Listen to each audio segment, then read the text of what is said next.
Hi, welcome to Fridays for Future Delaware. My name's Jack Thompson and I'm the president. I'm Mallory, and I'm one of the vice presidents. I'm Olivia Farrow, and I'm the other vice president. I'm Julio, and I'm the secretary. And today we're going to be talking to you about some of the basics of environmental legislation. So first things first, what is a REC? A REC is a renewable energy certificate. Mallory, you want to go and explain what a REC is further? So, a renewable energy certificate is what an energy company can buy as part of their filling their quota for renewable energy. In Delaware, the current requirement is 25%, but a bill was just passed to raise it to 40. So 40% means that the amount of RECs required for the companies to purchase is 40%. Buying the REC means that the amount of energy from the company purchases is a renewable source. SRECs are solar renewable energy certificates, so the energy is coming from a solar source. Bill 33 allows companies to buy energy from out-of-state sources, like for example, a wind farm that could be on the other side of the country.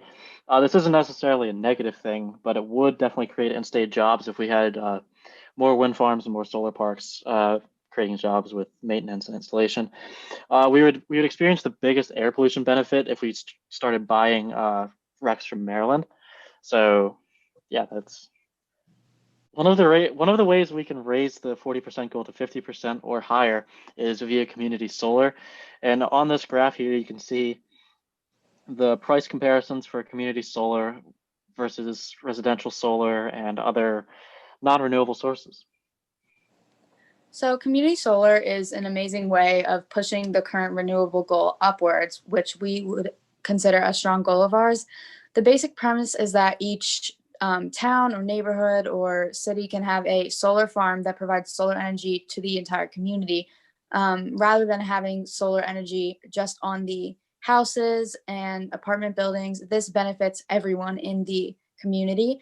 This would benefit low income areas with employment opportunities and affordable energy. So there really are no downsides to community solar.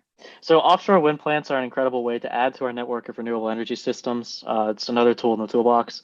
What offshore wind is basically what it sounds like. It's just wind turbines that are off the coast that pick up a lot more wind because obviously they're on the water.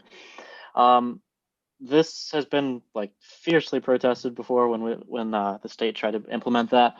This would take advocating in the beach communities, and it needs state intervention to begin to happen. Companies also need the insurance of people that will actually buy energy from that before they build anything. So that's kind of why we need the state to step in and say, like, this is what's going to happen, and you're going to like it. Um, so So when we're talking about what's next, we're going to be splitting into groups to work on several different projects. Olivia will talk about hers. Oh, okay, sorry. threw her under the bus. Okay, dang. Well, you're first. Sorry. Okay. On March 13th, we're planning to hold a protest in Dover, Delaware, and I will be kind of taking role of creating an itinerary and making the plan for our group. So working on legislative action, that will be me. We are currently working on a bill to freeze all construction of non-renewable energy sources in our state.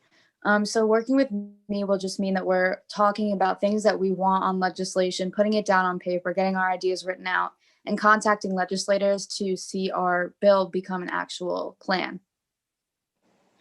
And then the best one is public outreach in the beach area to garner support for offshore wind. Since last time they tried to propose this, it did not go well with the residents there. So if we were able to get people to sign a petition that would show the state and companies that people wouldn't be starkly opposed to that, then that would be a good thing to have happen, and we could start to try and get offshore wind implemented. So thank you for your interest in the group, and we hope to see you soon. Contact us with any questions.